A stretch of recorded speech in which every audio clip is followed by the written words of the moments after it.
Hi guys, இன்னைக்கு நம்ம movie ரிவ்யூவில் டெலிவரி ரைடர் படத்தோட ரிவ்யூ தான் பார்க்க போகிறோம். இந்த படம் இப்போ நெட்ஃப்ளிக்ஸில் அவைலபிளாக இருக்குது. மறக்காம செக் அவுட் பண்ணி பாருங்கள். இது ஒரு எமோஷ்னல் ஆக்ஷன் மூவியாக வெளிவந்திருக்கு. இப்போ இந்த படத்தோடைய கதையை பார்த்துடலாம். படத்துடைய ஹீரோ ஆன்லைன் இந்த ஃபுட்டெல்லாம் அப்படியே டெலிவரி பண்ணுற ஒரு டெலிவரி மேனாக இருப்பார். இவர் குழந்தைத்தனமாக இருப்பார். மெச்சூரிட்டின்னா பார்த்தா சின்ன வயசுலேருந்தே வந்து ஆட்டிசம் அப்படிங்கிற மாதிரி ஒரு குழந்தைத்தனமான ஒரு பண்பு. அதனாலேயே சூப்பராக டெலிவரி பண்ணிட்டு எல்லாருக்கூடயும் ஜாலியாக பழகிட்டு அன்பாக இருப்பார். இவருடைய அந்த அன்பான பண்பான பேச்சு பழக்க வழக்கங்கள் குழந்தைத்தனமான இருக்கிறது இதெல்லாம் வந்து மக்களுக்கு பிடிச்சி போயிடும். அதனால் ரேட்டிங் பார்த்தா 5 ஸ்டார் ரேட்டிங் கொடுத்துருப்பாங்க. அதனால் நம்பர் 1 டெலிவரி மேனாக இருப்பார். இப்படி இருக்கையில் இவர் ஒரு ஃபேமிலி கூட ரொம்ப அன்பாக பழகுவாங்க. அந்த ஃபேமிலியில் இருக்கிற ஒரு குட்டி பையன் இவங்க கூட நல்லா சூப்பராக பழகிட்டு இருப்பான்.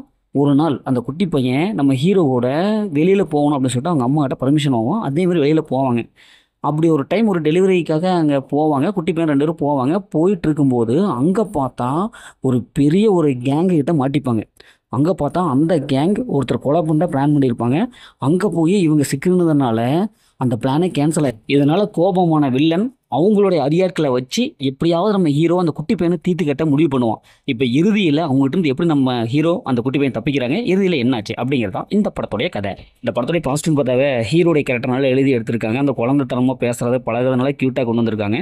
அதே மாதிரி அந்த குட்டி பையன் 2 பேரும் சூப்பரான ஒரு காம்பினேஷன், நல்லா கெமிஸ்ட்ரி ஒர்க் அவுட் ஆகுது. இது 2 பேரும் ஆரம்பத்தில் அப்படியே ஜாலியாக இருப்பாங்க. அந்த க்யூட் அந்த குழந்தைத்தனமான அதெல்லாம் நல்லா ரசிக்கிற மாதிரி இருக்குது. காமெடி ஓரளவுக்கு எடுபட்டுருக்கு. அந்த எமோஷனல் சீன்ஸ் ஈஸியாக டச்சபிள் ஆகுது.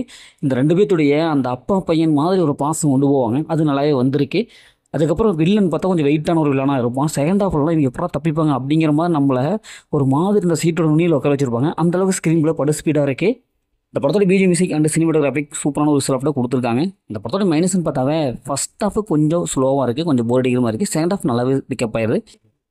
படத்தில் அந்த மாதிரி சீன்ஸில் இல்லை, ஃபேமிலியோட பார்க்கலாம். மொத்தம் இந்த படம் இப்படி சூப்பராக சொன்னாங்கன்னா இந்த படம் ஒரு ஒர்த்தான மூவி தான். ஓகே, இதேமாரி அடுத்த ஒரு புதிய மூவி ரிவ்யூ சந்திப்போம்.